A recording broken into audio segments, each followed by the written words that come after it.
ودعا إلى الهدى ودلالك على الخير ابتغاء وجه الله ومرضاته وثوابه وقربه سبحانه وتعالى. Alhamdulillah.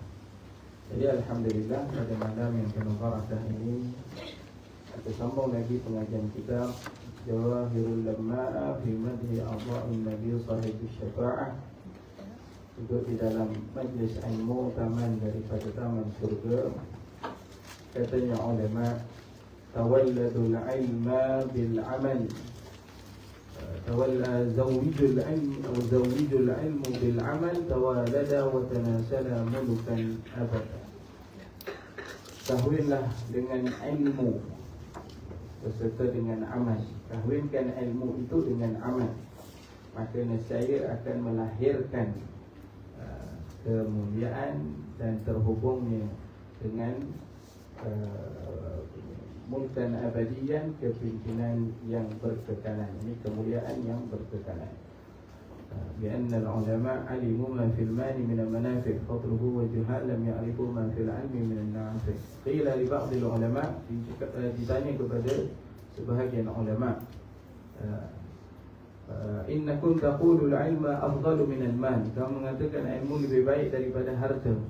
Thumma nara ulama yajtami'una 'inda abwabil muluk, tapi kami melihat bahawasanya ulama juga datang kepada raja, dan tak melihat pula raja datang kepada ulama. Jadi kelebihannya harta ke ataupun kelebihannya ilmu pada ulama.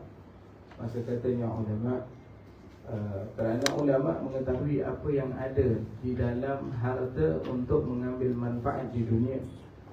Dan orang-orang yang raja-raja ataupun orang-orang kaya, mereka tak mengetahui apa yang ada pada ilmu untuk mereka mengambil daripadanya, sebab itu mereka meninggalkan. Jadi Alhamdulillah Allah Subhanahu Wa Taala izinkan kita duduk dalam majlis ilmu. Dengan ilmu kita dimuliakan, seperti mana kisahnya Nabi Yusuf dimuliakan oleh Allah Subhanahu Wa Taala, diangkat kerana ilmu. Tatkala beliau memberikan jawapan tentang tafsirul a'lam, tafsir mimpi, tafsirul ahlam, takwil mimpi raja. Kemudian raja suruh panggil dia, tapi Nabi Yusuf tak nak datang. Nabi Yusuf kata, tanya raja tu macam mana keadaan wanita-wanita yang terpotong tangannya apabila melihat Yusuf. Maka di sini Nabi Yusuf ingin menjelaskan bahawasanya apa yang terjadi kepada wanita itu adalah tipu daya yang menghukum kepada Nabi Yusuf. Dan kemudian tatkala datang di hadapan Nabi Yusuf, falamma kallamahu qala innaka al-yawma ladaina makinun amin. Tatkala dipanggil Nabi Yusuf, maka raja menyuruh Nabi Yusuf menjadi orang yang paling rapat di sisi raja.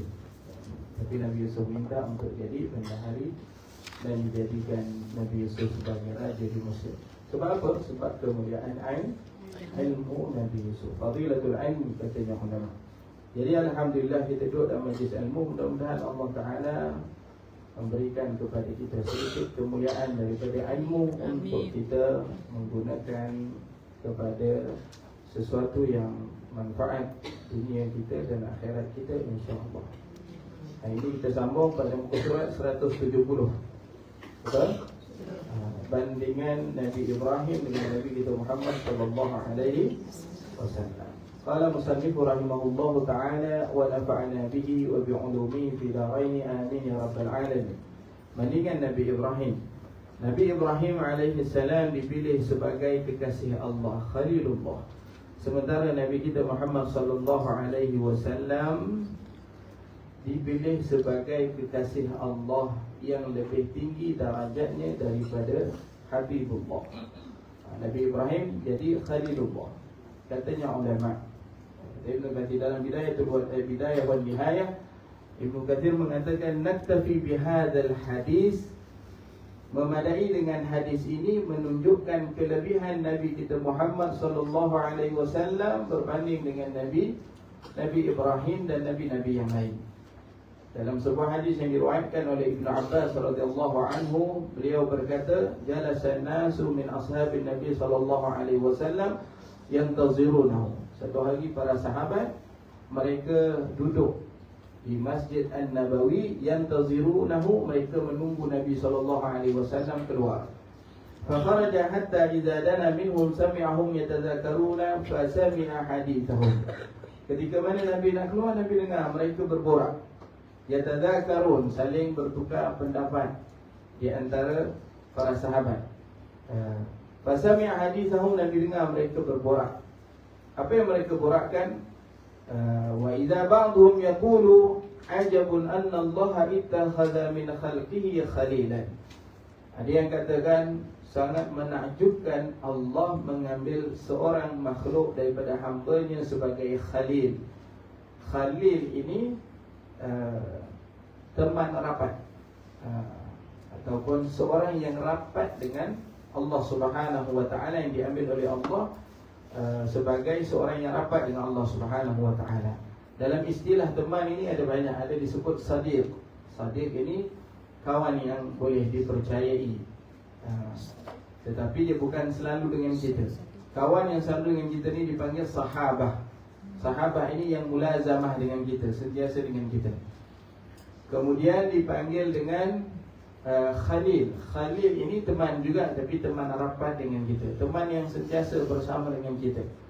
Allah Subhanahu wa taala menyebutkan di dalam Al-Quran tentang teman rapat yang beri manfaat kepada kita di akhirat nanti. Allah Subhanahu wa taala berfirman, al-akhillau yawma idzin ba'duhum li ba'din aduwwun illal muttaqun. Al-akhilla jamak daripada khalil. Al-akhilla iaitu teman-teman karib, teman-teman yang rapat di dunia ini. Mereka di akhirat nanti akan menjadi musuh di antara satu sama lain. Jadi kita tak nak yang macam tu. Biarlah kita teman dan rapat. Siapa yang boleh rapat kat kita dekat dunia ni? Siapa yang boleh rapat? Pasangan kita lah. Pasangan kita, anak-anak kita, teman-teman yang selalu dengan kita. Jadi teman rapat ni di akhirat mereka akan menjadi musuh, katanya Allah Subhanahu wa taala. Melainkan mereka yang berteman rapat tujuannya kerana membina ketakwaan. Seperti kita duduk di dalam majlis ilmu ini. Al-akhillau yawma idzin ba'duhum li ba'din aduwwun illal muttaqun. Melainkan mereka yang menjadi teman, sebab berteman itu membina ketakwaan kepada Allah Subhanahu wa taala. Sahabat ataupun teman rapat yang begini di akhirat nanti mereka akan saling membantu untuk mendapat rahmat Allah Subhanahu wa taala. Jadi kita cari teman yang sebegini. Juga disebutkan oleh Allah Subhanahu oleh Nabi sallallahu alaihi wasallam di dalam sebuah hadis tentang golongan yang sebelum masuk syurga saling membantu dalam amal. Teman rapat sebelum masuk syurga di padang mahsyar lagi. Di padang mahsyar nanti yang saling memberi manfaat di antara satu sama lain adalah mereka yang berkenalan, berjumpa kerana Allah, berpisah kerana Allah Ta'ala, iaitu berteman kerana Allah Ta'ala. Nabi SAW mengatakan sab'atun yuzilluhumullahu fi zillihi yawma la zilla illa zillu. 7 golongan yang akan dinaungkan di bawah naungan arsy Allah. Daripada 7 golongan ini, satu golongan daripadanya adalah wa rajulani yatahabba fillah ijtama'a ilaihi wa tafarraqa ilaihi. 2 kenalan yang mereka itu berhimpun kerana Allah, berpisah kerana Allah. Contohnya dalam majlis ilmu, tujuan kita datang kerana Allah, dan kita balik nanti kita berpisah kerana Allah. Masing-masing ada tanggungjawab, amanah yang diberikan oleh Allah. Jadi tujuan bersama kerana Allah, tujuan berpisah kerana Allah. Sahabat yang begitu di akhirat nanti akan saling memberi manfaat. Di padang mahsyar akan duduk di bawah naungan arsy Allah Subhanahu wa taala.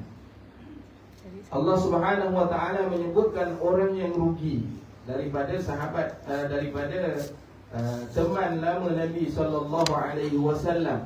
Dia pernah jadi teman Nabi sebelum Nabi diangkat jadi Nabi. Siapa? Ubay bin Khalaf. Ubay bin Khalaf, beliau kafir Quraisy yang teman rapat Nabi sebelum Nabi menjadi Rasul. Dia kawan Nabi masa muda, Ubay bin Khalaf. Jadi Ubay bin Khalaf ini satu hari dia ajak Nabi SAW datang makan di rumahnya sebagai seorang teman. Dan orang Arab ini dia sangat menyantuni tetamu, sehingga Ubay bin Khalaf ajak Nabi makan ke rumahnya. Nabi tak nak pergi. Nabi kata, aku takkan makan dengan kamu melainkan kamu mengucap syahadah. Jadi Ubay bin Khalaf dia mengucap syahadah tujuannya kerana nak Nabi makan, kerana nak menjamu Nabi semata-mata. Bukan dia nak masuk Islam. Baiklah kalau begitu, aku mengucap syahadatu an la ilaha illallah wa anna Muhammadar Rasulullah. Jadi Nabi datang, Nabi makan. Diketahui oleh seorang pemimpin Quraisy, iaitu Uqbah bin Abi Mughith. Dia tahu Ubay bin Khalaf. Ubay bin Khalaf ni di antara kepimpinan besar juga daripada orang Quraisy. Dia tahu yang Ubay bin Khalaf pergi menjamu Nabi makan dan dengar Ubay bin Khalaf masuk Islam. Maka Uqbah bin Abi Mughith mengatakan kepada Ubay bin Khalaf, Atashhadu anna Muhammadar Rasulullah, kamu mengakui bahawasanya Nabi Muhammad itu adalah utusan Allah? Maka dia katakan, tidak. Lalu Uqbah bin Abi Mughith katakan, aku tak percaya. Selagi mana kamu tak tunjukkan di hadapan aku, kamu pergi ke hadapan dia, kamu ludah wajah dia. Lalu dia nak menunjukkan yang benarnya dia tidak beriman dan dia sayangkan jawatan yang dia ada. Dia pergi jumpa Nabi, dia ludah di muka Nabi SAW di hadapan Uqbah bin Abi Mughith. Sebab nak bagi tahu dia tak masuk Islam betul-betul. Barulah Uqbah bin Abi Mughith percaya. Allah Subhanahu wa taala menurunkan ayat di dalam surah Al-Furqan. Dalam surah Al-Furqan Allah Taala kata, ya wailata laitani lam attakhidh fulanan khalila. Nanti di akhirat ada golongan yang mereka itu akan berkata, katanya Allah, alangkah ruginya aku, ya wailata, alangkah ruginya aku, kenapalah dulu aku tidak menjadikan dia sebagai teman rapat aku, iaitu khalilah. Alangkah ruginya aku tak menjadikan dia teman rapat aku. Kata-kata ini akan dikata oleh Ubay bin Khalaf di akhirat nanti, tatkala beliau meninggalkan Nabi SAW kerana nakkan pangkat kedudukannya di hadapan Uqbah bin Abi Mughith. Jadi dia akan menyesal. Di ayat ini Allah Ta'ala sebut khalilah kerana dulu teman rapat dia dengan Nabi SAW. Nanti di akhirat dia akan menyesal dan Allah kata dia akan mengatakan, ya wailata laitani lam attakhidh fulanan khalila. Ruginya aku, kenapalah dulu tak ambil dia sebagai teman rapat aku. Khalil, teman rapat. Dan juga Nabi SAW menyebutkan di dalam sebuah hadis, kalau kita nak mengenali seseorang ini, kita lihat siapa teman rapat dia. Kalau nak tahu bagaimana peribadi dan keadaan akhlak diri seseorang itu, lihat siapa teman rapatnya. Itu kaedah yang diajar oleh Nabi. Jangan tanya tuannya, kerana tuannya boleh tipu, kan? Kita tengok siapa teman rapatnya. Maka itu mengenalkan kita pada keadaan, pada diri dan keadaan agama orang tersebut. Nabi SAW bersabda, al-mar'u ala dini khalilihi. Nabi sebut khalil di sini. Al-mar'u, seseorang itu di atas agama khalil, teman rapatnya. Falyanzur ahadakum man yukhalilu, maka kamu lihatlah siapa yang berteman rapat dengan orang tersebut. Kalau dia teman rapat dengan orang yang baik, maka dia orang yang baik. Kalau dia teman rapat dengan orang yang tidak baik, kalau dia klaim dia baik pun, kita kena hati-hati, kerana dia bercanggah dengan kaedah yang diajarkan oleh Nabi SAW. Jadi dalam hadis tersebut, hadis yang agak panjang, para sahabat tadi dia membincangkan tentang ta'ajub. Allah Ta'ala jadikan Nabi Ibrahim sebagai khalil, fa Ibrahim khaliluhu. Wa qala al-akhar, ada sahabat lain yang mengatakan dalam borak-borak mereka itu, ajabana bi Musa kalimullah. Nabi ta'ajub dengan Nabi Musa, Allah jadikan sebagai kalimullah, berkata-kata dengan Allah. Wa qala al-akharu fa Isa ruhullah wa kalimatuh, dan Isa itu adalah ruh Allah dan juga kalimah Allah. Wa qala al-akhar, berkata yang lainnya pula, Adamu istafahu Allah. Dalam riwayat lain, Adamu wa Nuhun istafahum Allah. Adam dan Nuh dipilih oleh Allah Subhanahu wa taala. Fakharaja alaihim, maka Nabi pun keluar memberi salam kepada para sahabat Nabi sallallahu alaihi wasallam. Wa qala qad sami'tu kalamakum. Nabi kata, saya dengar apa yang kamu borakkan tadi.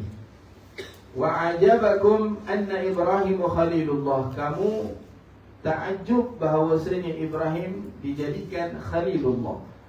Dan juga kamu ta'ajub Musa itu, Nabi Musa dijadikan kalimullah. Begitu juga Isa ruhullah, dan Nabi Adam dipilih oleh Allah Subhanahu wa taala. Katanya Nabi, ala wa inni habibullah. Adakah kamu tidak mengetahui bahawasanya aku adalah habibullah, kekasih Allah, kekasih Allah. Wala fakhar, aku katakan ini bukan untuk dibanggakan.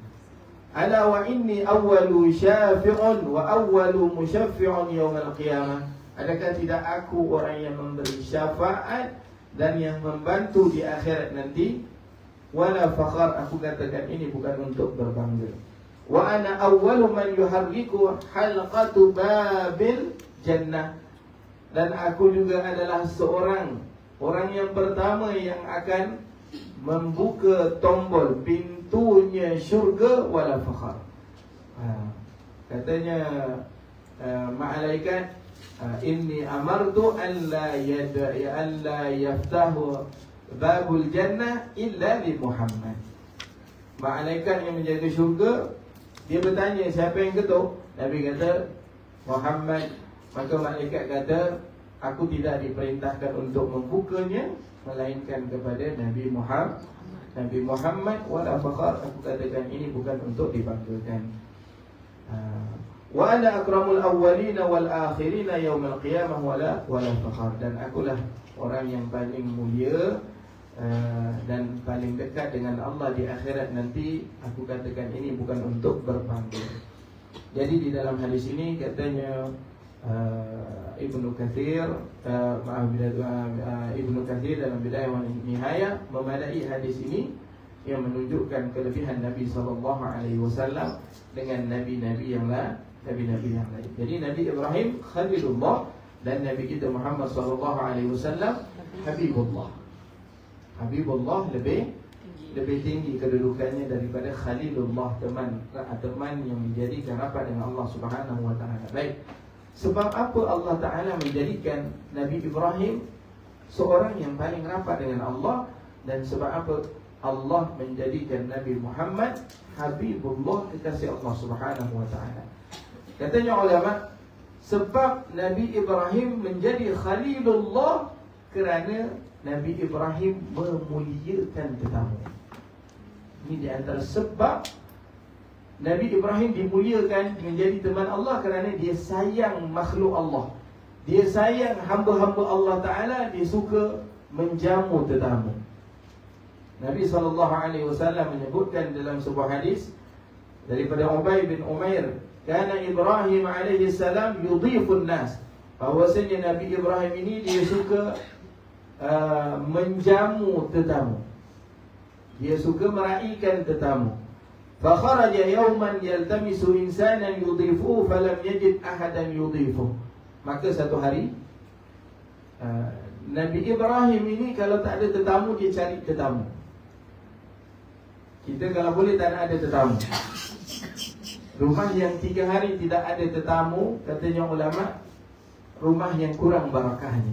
Kalau nak tahu rumah itu barakah, rumah yang sentiasa dikunjungi tetamu, kerana tetamu itu membawa keberkahan untuk isi rumah tersebut. Jadi kalau tak ada tetamu, kita kena cari tetamu. Saya ingat dulu zaman dulu, arwah-arwah tu kita kan, mereka ni kalau tak tunggu kenduri besar pun, kalau rasa macam lama orang tak datang rumah, dibuat makan-makan kecil, dipanggil jiran 2-3 orang untuk makan sekali. Itu orang dulu, Masya Allah. nampak macam adat, tapi mereka lebih memahami agama daripada kita rupanya. Kita hari ni kalau boleh nak rumah yang semua pakai kad tu kan, tak boleh nak sampai ke rumah kita, melainkan kita je yang tak ada kad tak boleh sampai ke rumah kita. Itu di antara kekurangan, bukan kelebihan. Mungkin kita pandang kelebihan tak kena pencuri, tapi kekurangannya kita tidak ada tanggungjawab dengan jiran dan hilang fadilat jiran bersama dengan kita. Jadi Nabi Ibrahim ni satu hari dia mencari tetamu. Tak ada tetamu, dia cari tetamu. Cari tetamu, tak jumpa tetamu. Faraja'a ila dari, dia balik ke rumahnya. Fawajada fiha rajulan qa'iman, maka dia lihat seorang lelaki yang berdiri di hadapan rumahnya. Faqala ya Abdullah ma adkhalaka dari bighairi idni, wahai hamba Allah, kenapa engkau masuk rumah aku tanpa izin? Maka lelaki yang masuk tadi mengatakan, dakhaltuha biidni rabbi, aku masuk dengan izin Tuhanku. Maka Nabi Ibrahim tanya kepadanya, man anta? Qala ana malakul maut. Siapa kamu? Saya malaikat maut yang Allah Ta'ala hantarkan kepada kamu. Ubashiruhu bi anna Allah qad ittakhadha khalila. Aku ingin sampaikan kepada kamu bahawasanya Allah Subhanahu wa Ta'ala mengambil seorang makhluk sebagai khalil, seorang yang rapat dengan Allah Subhanahu wa Ta'ala. Maka Nabi Ibrahim bertanya kan, qala wa man dhalikal abdu, man dhalikal abdu, siapa hamba tersebut? Maka katanya malaikat Ibrahim, qala anta. Nabi Ibrahim, maka katanya malaikat maut, qala anta, kata Nabi Ibrahim, ana, saya. Katanya juga malaikat maut, na'am. Qala fa bima takhadhani rabbi khalilan.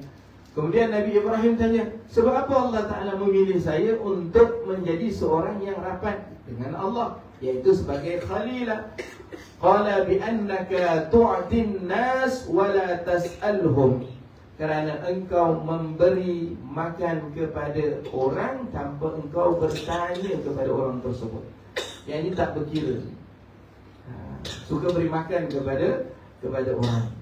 Rawahu Ibnu Abi Hatim sabab ittikhaz Ibrahim khalila wa ikhtara al-umam sabab ittikhaz Ibrahim khalila. Ibnu Hatim mengatakan bahawasanya ikhtilaf ulama, Allah Ta'ala mengambil Ibrahim sebagai khalil teman rapat, dan kebanyakan ulama mengatakan sebabnya adalah kerana Nabi Ibrahim suka memberi makan kepada orang lain.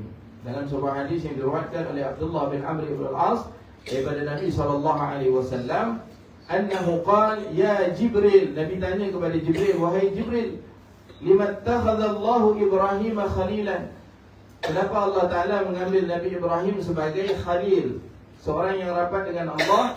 Qala li'it'amihi at-ta'am ya Muhammad, kerana dia suka memberi makan kepada orang, wahai Muhammad.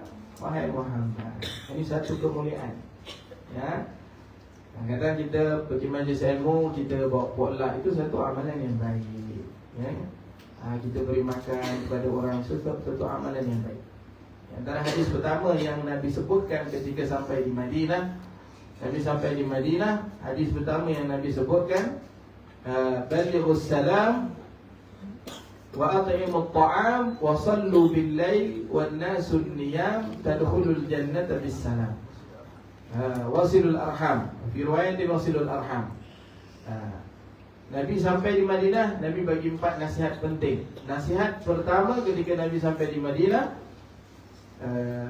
Nabi mengatakan kepada mereka yang sedang berhimpun menanti Nabi SAW, Nabi kata yang pertama, balighus salam, sebarkan salam. Afshus salam, sebarkan salam. Wa at'imut ta'am, beri makan kepada orang lain. Wasilul arham, yang ketiga, hubungkan silaturrahim. Man arada an yansa'u lahu fi umrihi wa yubsata lahu fi rizqi falyasil rahimah. Siapa yang nak Allah panjangkan umurnya, Allah luaskan rezekinya, hubungkan silaturrahim. Dan yang keempat, sallu bil lail wan nasun niyam, salat malam pada waktu orang tidur. Dengan 4 ini yang kita lakukan, tadkhulul jannata bisalam, kamu akan masuk syurga dengan sejahtera. Itu amalan yang Nabi bagi. 4 benda ni kita jaga. Kalau ianya kurang penting, Nabi tak sebut ketika sampai di Madinah. Jadi kerana ia perkara yang di antara perkara yang penting, sebab itu Nabi memberitahu ketika awal sampainya di Madinah dengan 4 perkara tersebut. Jadi Allah Subhanahu wa taala mengangkat Nabi Ibrahim sebagai seorang yang rapat kerana dia memberi makan. Yang dilihat oleh Allah bukan memberi makan, tetapi kerana perasaan kasihnya Nabi Ibrahim kepada makhluk Allah Subhanahu wa taala.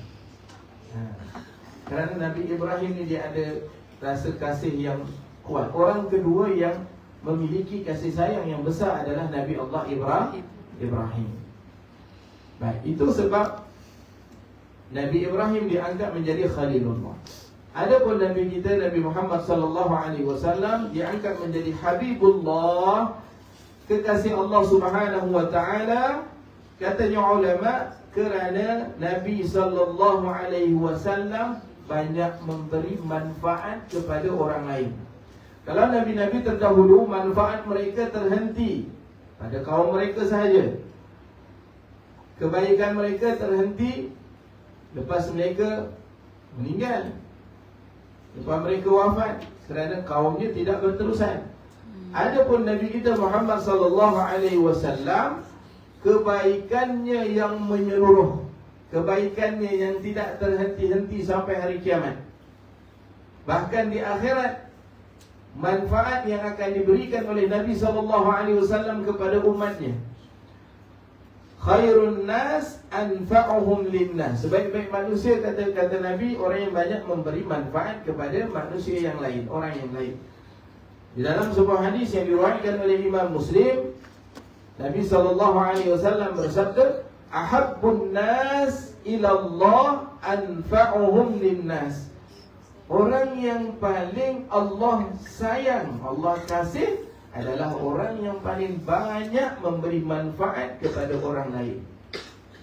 Maka dengan sebab itu, katanya ulama, Nabi Muhammad menjadi Habibullah kerana Nabi Muhammad orang yang paling banyak memberi manfaat kepada orang lain.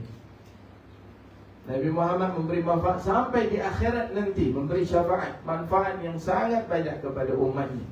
Nabi Muhammad sudah wafat, manfaatnya itu masih tidak terhenti sampai sekarang.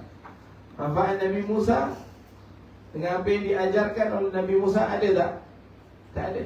Kecuali ada seorang Nabi manfaatnya kekal. Itu pun bergantung kepada mereka yang amalkan ataupun tidak.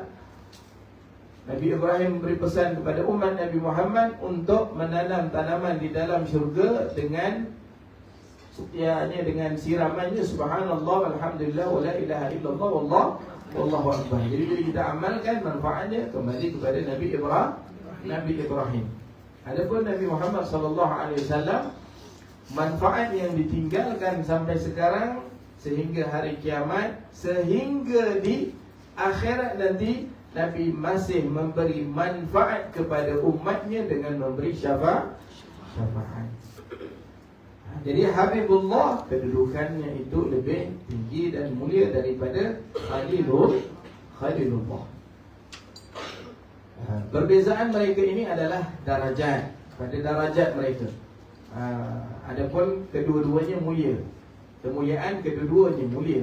Tapi perbezaan kemuliaan itu, beza kemuliaan itu, paling mulia adalah baginda Rasulullah sallallahu alaihi wasallam. Allah Subhanahu wa taala berfirman, tilkar rusulu faddalna ba'dahum ala ba'din minhum man kallama Allah wa rafa'a ba'dahum darajat wa atayna Isa ibn Maryam al-bayyinati wa ayyadnahu bi ruhil qudus.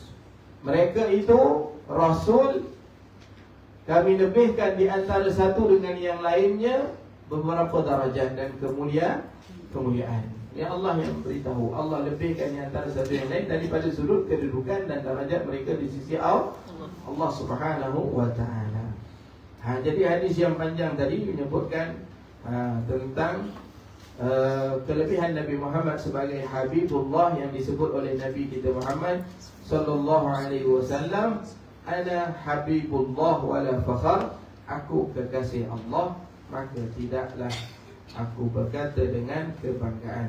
Yang kedua, Nabi Ibrahim AS dihijab daripada Namrud ketika ia ingin membunuh baginda Nabi SAW. Nabi kita Muhammad SAW dihijab dari orang yang hendak membunuh baginda dengan 5 hijab. 4 daripadanya dalam ayat 8 dan 9 dalam surah Yasin, dan satu lagi dalam ayat 45 dalam surah Al-Isra. Ada disebut dalam di hadapan nanti 4-nya. Jadi Allah Ta'ala jadikan belenggu di leher mereka. Yang kedua, diangkat tangan mereka, tidak dapat diangkat tangan itu simbol bagi tak dapat buat jahat kepada Nabi SAW.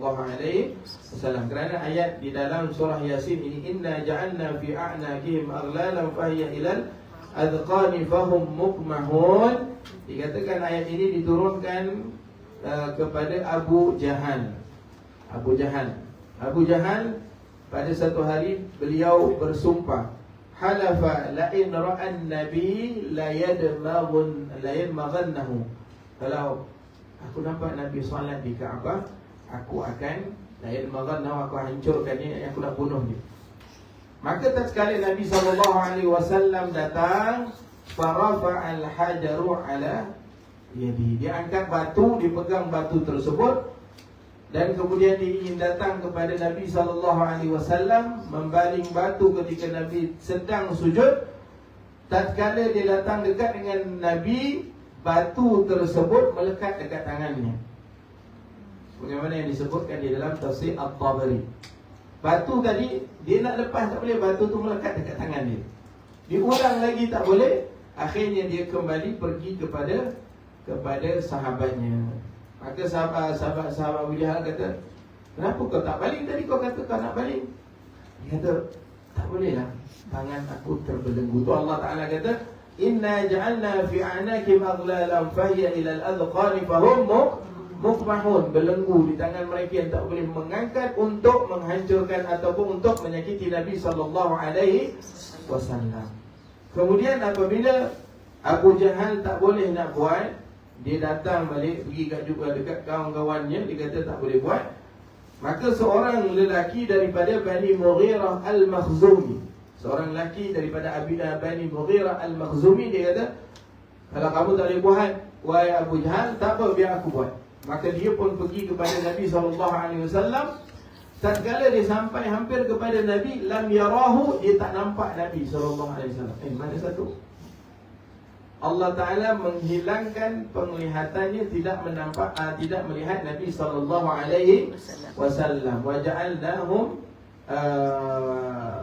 Waja'alna min baini aydihim saddaw wa min khalfihim saddaw fa'aghshaynahum fahum la yubsirun. Pada Abu Jahal tadi, pada ayat 8 tadi, Abu Jahal yang nak angkat tangannya itu untuk menghancurkan Nabi, Allah belenggukan tangannya. Allah Ta'ala ikat tangan dia supaya dia tak dapat campak bantu tersebut.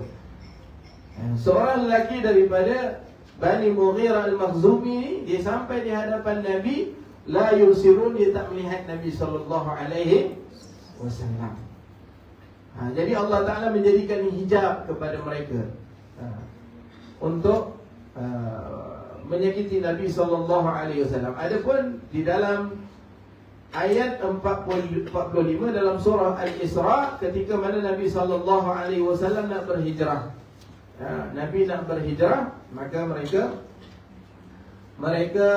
mengepung Nabi, menyangka Nabi tak boleh keluar daripada kepungan mereka.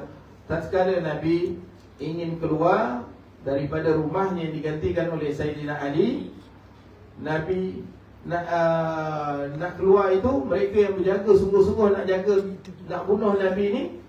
Masa Nabi keluar, Nabi baca ayat Al-Quran. Wa idza qara'tal Qur'ana ja'alna bainaka wa bainal ladzina la yu'minuna bil akhirati hijaban mastura. Dan tatkala kamu wahai Muhammad membaca ayat Al-Quran, wa idza qara'tal Qur'an, tatkala kamu baca ayat Al-Quran, ja'alna bainaka wa bainal ladzina la yu'minuna bil akhirati hijaban mastura. Kami jadikan di hadapan mereka itu satu hijab yang mereka tidak dapat melihat kamu, wahai Muhammad. Dan Nabi meletakkan tanda lagi yang bahawasanya Nabi dah keluar. Nabi letakkan pasir di kepala mereka yang menjaga Nabi di hadapan rumah mereka tertidur. Ada yang mengatakan mereka tak tidur tapi mereka tak nampak Nabi keluar. Jadi ketika Nabi keluar tu Nabi baca ayat apa? Ada yang mengatakan bahawasanya Nabi baca dalam sirah fiqh sirah Syekh Ramadan Al-Buti mengatakan ketika Nabi keluar tu Nabi baca syahadil wujuh wa anatil wujuh lil hayyil qayyum wa qad khaba man hamala zulma. Nabi baca tu waktu tu Nabi keluar. Nabi lalu kat mereka, Nabi ambil pasir, Nabi letak. Jadi terhijab, tidak melihat Nabi SAW. Ayat Al-Quran, Nabi baca Al-Quran. Allah Ta'ala sebut Al-Quran. Inna ja'alna fi a'naqihim aghlalan Inna ja'alna fi a'naqihim aghlalan fahiya ila al-adqani fahum muqmahun wa ja'alna min bayni aydihim saddan wa min khalfihim saddan fa'amshaynahum fahum la yubsirun. Boleh kita amalkan ayat ini untuk niat kita untuk menjauhkan diri daripada orang jahat. Supaya Allah Ta'ala lindung kita daripada orang jahat, sebagaimana Allah melindung Nabi kita Muhammad daripada orang kafir Quraisy. Tapi jangan lesen tak ada, tak pakai tali pinggang, baca ayat ni supaya polis tak nampak saya. Itu tak kena. Itu tak boleh. Itu kesalahan, syariatnya salah. Jadi kalau dengan orang yang zalim, yang nak menyakiti kita bolehlah. Kalau kita tak nak polis tangkap, kita tak ada lesen buat kereta, itu tu tak kena, tempat dia tu tak kena. Jangan buat macam tu. Wa ja'alna min baini aydihim, dan kami jadikan sifat tamak dan gila mereka kepada harta benda dan pangkat itu sebagai sekatan yang menghalang mereka daripada memandang kepada keburukan dan kesingkatan masa dunia yang ada di hadapan mereka, dan sekatan yang menghalang mereka daripada memikirkan azab yang ada di belakang mereka pada hari kiamat. Lalu kami tutup pandangan mereka, maka dengan itu mereka tidak dapat melihat jalan yang benar. Ini makna daripada sudut ma'ani. Allah Ta'ala tutup hati mereka sehingga mereka tidak melihat kebenaran. Orang yang diberikan dunia oleh Allah Subhanahu Wa Ta'ala, mereka bahagia, sedangkan mereka jauh daripada Allah. Itu bukan nikmat, itu azab. Orang yang mengetahui tentang dunia ini lebih pakar daripada tentang akhirat, itu bukan nikmat, itu azab. Allah Subhanahu Wa Ta'ala menyebutkan golongan orang-orang yang fasik, orang-orang yang rugi di dalam Al-Quran, yang mana mereka itu ya'lamuna zahiran minal hayati dunya wa hum 'anil akhirati laghafilun. Orang-orang yang rugi, katanya Allah Subhanahu Wa Ta'ala, adalah mereka yang ya'lamuna zahiran minal hayati dunya. Mereka tentang dunia mereka pakar. Anil akhirah, tentang akhirat, ghafil, lalai, tak nak ambil tahu. Ulaikal ladzina khasiru anfusahum. Mereka inilah orang yang merugikan diri mereka sendiri. Jadi dunia ini hijab. Dunia ini bukan perlu kita gembira bila Allah Ta'ala beri, bahkan kita perlu berhati-hati dan sentiasa risau, bersyukur kepada Allah Subhanahu Wa Ta'ala agar ia tidak menjadi hijab bagi diri kita dengan Allah Subhanahu Wa Ta'ala. Sebab itu Nabi menolak. Tatkala Allah menawarkan kepada Nabi, Nabi tolak. Sebab Nabi ikutan. Kalau Nabi pilih menjadi seorang yang kaya, nescaya ramai orang tertipu dengan kekayaan sehingga melupakan ajaran dan amalan yang diajarkan oleh Nabi SAW.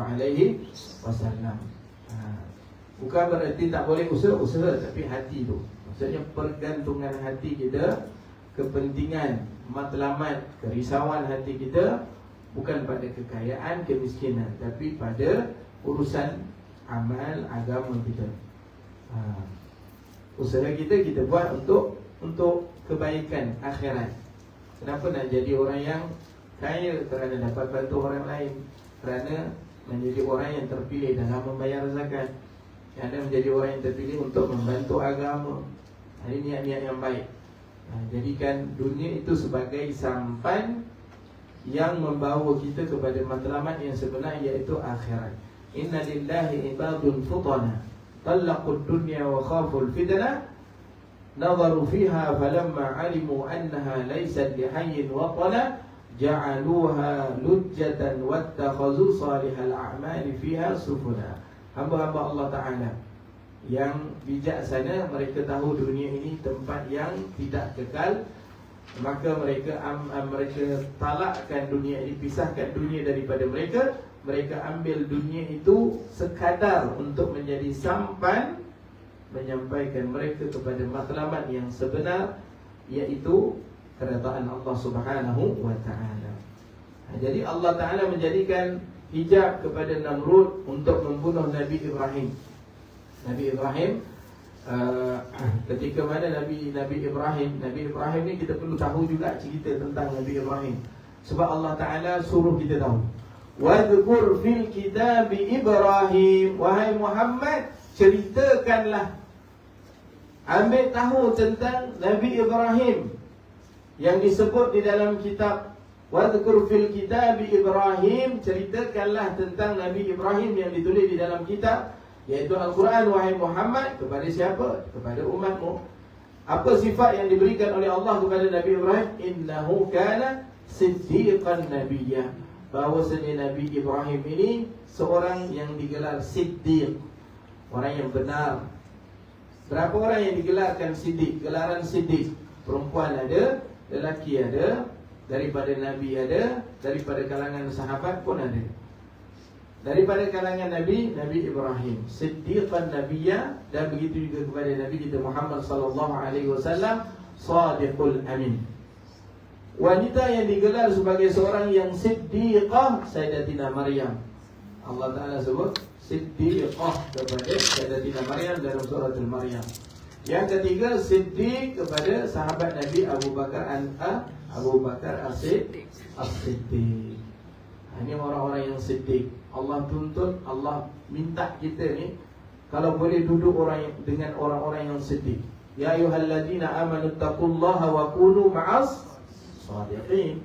Wahai orang-orang yang bertakwa kepada Allah, lazimlah kamu bersama dengan orang-orang yang sadiqin, orang yang benar, orang yang jujur dengan agama Allah Subhanahu wa Ta'ala. Duduk dengan mereka, penting duduk dengan mereka, orang yang siddiq. Jadi Nabi Ibrahim ini sedikit kita ambil pengetahuan tentang kisah Nabi Ibrahim, perjalanan Nabi Ibrahim. Nabi Ibrahim ini seorang yang mencari Allah dengan akal. Nabi Ibrahim disuka berfikir. Yang pertama, ketika mana beliau mencari Allah Subhanahu wa Ta'ala dengan berfikir, dia melihat alam ini, perubahan alam ini, yang mana yang ada kuasa yang besar, maka mungkin itulah Allah. Maka dilihat, halamma janna alaihi al-lail, apabila datang malam, ra'a kaukaba, lihat bintang-bintang. Oh, cahaya bintang ni hebat. Maka Nabi Ibrahim kata, hadza rabbi, ini boleh jadi Tuhan aku ni. Falamma afala qala la uhibbul afilin. Kemudian hilang. Datang siang, hilangnya bintang. Oh, aku tak suka benda yang hilang. Jadi benda yang hilang menunjukkan lemah. Falamma, kemudian pada waktu siang, falamma ra'asy-syamsa bazighatan qala hadza rabbi hadza akbar. Nampak matahari, oh ini cahayanya lebih hebat dan ini lebih besar. Boleh jadi ini Tuhan. Jadi Nabi Ibrahim ini dia berfikir. Dia suka berfikir untuk mengesahkan Allah Subhanahu wa Ta'ala. Tatkala dilihat matahari hilang, maka dia mengatakan, inni wajjahtu wajhiya lilladzi fatara as-samawati wal arda hanif wa ma ana minal musyrikin. Dan Nabi Ibrahim ketika mana diberikan iman oleh Allah Subhanahu wa Ta'ala, dia berfikir lagi, minta Allah Subhanahu wa Ta'ala bukti untuk kesempurnaan iman. Bukan tidak beriman, percaya kepada Allah, tapi terkadang kita memerlukan satu bukti untuk menguatkan lagi keyakinan dan kepercayaan kita kepada sesuatu. Lalu Nabi Ibrahim meminta kepada Allah Subhanahu wa Ta'ala agar menunjukkan kepada Nabi Ibrahim bagaimana Allah menghidupkan hambanya selepas kematian. Wa idh qala Ibrahim rabbi arini kaifa tuhyil mauta, ya Allah tunjukkan kepada aku bagaimana kamu menghidupkan selepas dimatikan. Maka Allah kata kepada Nabi Ibrahim, qala awalam tu'min, kamu tidak beriman ke? Qala bala walakin liyatma'inna qalbi, tidak, saya beriman, tetapi ini untuk menguatkan jiwa dan hati saya, ya Allah. Jadi kita perlukan dalil untuk menguatkan keyakinan kita. Kita memerlukan asbab untuk menguatkan keyakinan hati kita.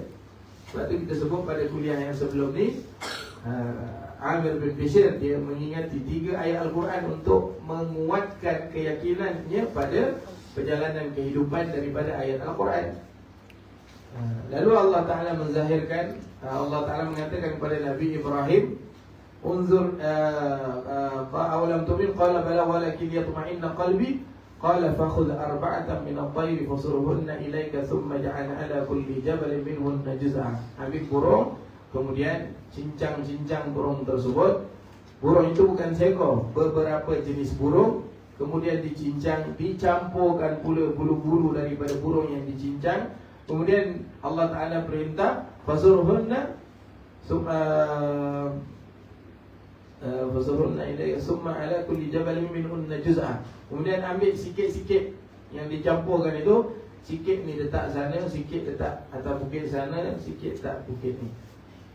Lepas daripada kamu buat sedemikian, kemudian kamu panggil, dengan izin aku semua akan kembali pada jasad masing-masing dan mereka kembali hidup. Maka itulah bukti bahawasanya Allah Alimun Hakim, Allah Maha mengetahui dan Maha bijaksana. Allah Ta'ala. Nabi Ibrahim berlawan dengan Namrud, berhujah dengan Namrud dengan akal juga. Tak sebut dalil, dengan akalnya juga. Sehingga Namrud ingin membunuh Nabi Ibrahim. Satu hari Nabi Ibrahim dia tak keluar, pergi pesta di kampungnya. Mereka semua pergi pesta di Kanaan, di Habrun, di mana tu? Di Iraq. Jadi pada waktu ketika umurnya 13 tahun dia dah mula nak memecahkan berhala. Kaumnya, orang kampungnya ajak pergi pesta. Sama dengan Namrud nak pergi pesta. Mungkin tahun baru ke apa ke, New Year ke kan, pergi pesta. Jadi Nabi Ibrahim tak pergi. Dia kata apa? Inni saqim, saya sakit. Nabi Muhammad kata Nabi Ibrahim ni ada 3 kali dia cakap yang seakan-akan dusta tapi bukan dusta. Dalam bahasa Arab dipanggil kalam tauriyah. Kalam tauriyah ni cakap lain, dan niat lain, tapi perkataan yang tidak lari daripada niat. Kiasan, ya. Kalam tauriyah. Katanya Nabi Muhammad, Nabi Ibrahim mengatakan kadhib, iaitu kalam tauriyah itu pada 3 keadaan. Yang pertama, ketika mana beliau berkahwin dengan Siti Sarah, beliau pergi ke Mesir. Pada waktu ketika itu di Mesir raja yang zalim. Raja zalim ini raja suka perempuan. Bila ada perempuan yang cantik, dia suruh pekerja-pekerja ataupun petugas-petugasnya ambil perempuan tersebut untuk ditidur bersama dengan perempuan tersebut. Jadi tatkala Nabi Ibrahim bersama dengan Siti Sarah. Siti ini asalnya dalam bahasa kita panggil asal namanya Sarah saja. Siti ini namanya daripada Sayyidati, maksudnya puan lah. Bahasa Melayu panggil Siti. Ini puan Sarah. Jadi ketika mana lalu dekat border mungkin nak masuk ke Mesir itu, ditanya oleh petugas-petugas raja itu, siapa bersama dengan kamu? Maka yang bersama dengannya Siti Sarah itu isteri dia. Tapi Nabi Ibrahim kata, adik saudara saya. Yang dimaksudkan Nabi Ibrahim adalah adik saudara Islam. Kata Katanya macam menipu, tapi tak menipu adik saudara se-Islam. Itu yang pertama. Yang kedua yang tadi, inni saqim, ketika mana kaumnya ajak keluar pergi pesta, dia kata inni saqim, saya sakit. Sakit apa? Sakit aku sakit hati. Kamu mensyirikkan Allah Ta'ala. Bukan sakit jasad, sakit dalam, sakit hati. Kerana mereka mensyirikkan Allah Ta'ala. Yang ketiga, ketika mana lepas Nabi Ibrahim dah mereka keluar pergi pesta, Nabi Ibrahim dia ada projek dia. Projek dia apa? Projek hancurkan berhala. Jadi dia pun berhancurkan berhala-berhala, ditinggalkan berhala yang besar, dia gantungkan kapak di tengkuk berhala yang besar. Ketika mana mereka balik, dekat kampung tu yang tinggal Nabi Ibrahim seorang je. Dia mengatakan umurnya waktu tu 13 tahun. Dalam kitab Khutbah bil Mimbariyah tadi umur dia berapa? 23. 26, 26. Ada riwayat mengatakan 26, ada yang kata 13 tahun. Kemudian mereka balik, mereka tanya, "Man fa'ala hadza bi alihatina ya Ibrahim?" Siapa yang buat ini kepada Tuhan-Tuhan kami, wahai Ibrahim? Kamu duduk dekat kampung ni, kamu mesti tahu. Katanya Ibrahim kepada mereka, "Bal fa'alahu kabiruhum, bal fa'alahu kabiruhum hadza fas'aluhu in kanu yantiqun." Mungkin yang buat yang besar ni, cuba tanya dekat dia, boleh jadi dia boleh bercakap, sebab nampak kapak dekat dia. Jadi Namrud pun kata, dia mana boleh bercakap, dia mana boleh bergerak. Tahu pun dia pergi sembah, kenapa? Akhirnya sebab itulah mereka nak bakar Nabi Ibrahim. Itulah sifat orang yang jahat ni. Kalau tak boleh berhujah, dia zalim orang. Sifat orang jahat, kalau tak dapat nak berhujah, akhirnya dia akan menzalim kepada orang lain. Pada satu ketika Nabi Ibrahim berhujah dengan Namrud dengan akal juga. Nabi Ibrahim dia suka guna akal, berhujah dengan akal. Dalam hal yang tadi pun dia guna akal juga. Boleh jadi yang buat tu yang besar tu, nampak kapak dekat kepalanya tu gantung. Jadi mereka pun berfikirlah, macam mana pula patung ni mana boleh bergerak. Dan akhirnya mereka kalah hujah dengan Nabi Ibrahim. Ketika awal diketahui Nabi Ibrahim ini orang yang bijak, Namrud panggil dia dah. Namrud panggil, berhujah dengan Nabi Ibrahim. Tatkala berhujah dengan Nabi Ibrahim kata, Tuhan aku menghidupkan dan mematikan. Alam tara ilal ladzi haja Ibrahim fi rabbih an atahu Allahul mulka idza qala Ibrahim rabbi alladhi yuhyi wa yumiit qala ana uhyi wa umiit. Qala Ibrahim fa inna Allah yati bi syamsi minal masyriqi fa'ti biha minal maghribi fa bihi alladhi kafara. Wallahu la yahdil qawmal zalimin. Berhujah dengan Nabi Ibrahim kata, Tuhan aku menghidupkan, Tuhan aku mematikan. Maka Namrud kata, aku pun boleh. Disuruh petugasnya ambilkan dua orang hamba. Datang dua orang hamba di hadapannya, dia bunuh seorang, dia tinggalkan seorang. Ni seorang aku hidupkan, seorang aku matikan. Dia bunuh seorang, dia tinggal seorang. Dia kata ni seorang aku hidupkan, seorang aku matikan. Dan Nabi Musa kata, baik, Tuhan aku baru datang. Matahari terbit daripada timur, tenggelam di barat.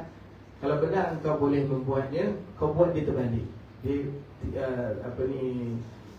terbit daripada barat, tenggelam ke timur. Fabuhital ladzi kafar, maka dia tak boleh buat. Dan akhirnya dia nak bunuh Nabi Ibrahim. Selepas Nabi Ibrahim selamat daripada api Namrud, Nabi Ibrahim keluar daripada Iraq menuju ke Syam.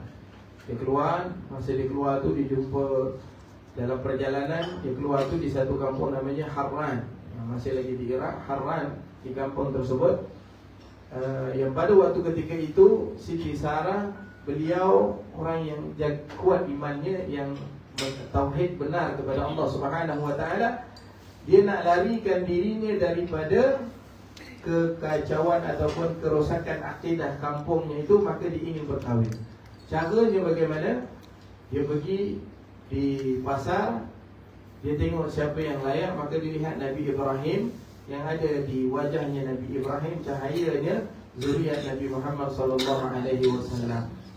Maka dibaling apple, Nabi Ibrahim tangkap. Ramai orang kerumun dekat situ. Siti Sarah ini mendapat sebahagian daripada kecantikannya Siti Hawa. Siti Sarah ni cantik, ramai orang nak, tapi Siti Sarah pilih, dia cari sendiri. Sebab yang ayah dia cari tu dia tak berkenan langsung. Dia cari sendiri. Dan bila dia jumpa Nabi Ibrahim, dia baling buah apple, Nabi Ibrahim tangkap. Kemudian akhirnya dia berkahwin untuk menyelamatkan agama. Dan tatkala beliau berkahwin, itulah lepas dia kahwin tu dia keluar pergi honeymoon ke Mesir. Yang nak masuk Mesir tu tak boleh nak masuk. Bila nak masuk Mesir tu, Raja Mesir tu nak ambil perempuan cantik, dia ambil Siti Sarah. Ambil Siti Sarah. Siti Sarah duduk dengan raja tersebut. Siti Sarah isteri Nabi, orangnya pun juga hebat. Tatkala Raja Zalim tadi nak mendatangi kepada Siti Sarah, raja tadi kaku, jadi keras. Dia tak boleh nak rapat dengan Siti Sarah. Maka raja dia masih boleh bercakap, tapi dia tak boleh bergerak. Maka dia kata kepada Siti Sarah, apa yang kamu doakan?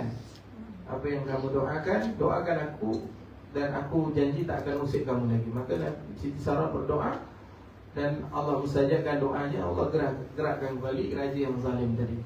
Lalu dia nak cuba kali kedua. Siti Sarah doa lagi, Allah Ta'ala kakukan lagi raja zalim tersebut. Dan akhirnya dia kata, kali ni kalau betul kau lepaskan aku takkan ganggu kamu. Siti Sarah doa, dan akhirnya dia membebaskan Siti Sarah, dan dia memberikan seorang hamba perempuan daripada Mesir yang namanya Siti Hajar. Jadi Siti Hajar ini pemberian daripada Raja Mesir yang zalim itu, hadiah kepada Siti Sarah dan Nabi Ibrahim. Katanya Raja Mesir yang zalim ini bawa balik Siti Sarah ni bagi hadiah. Sebab apa? Sebab takut mereka ni macam sihir kuat sangat.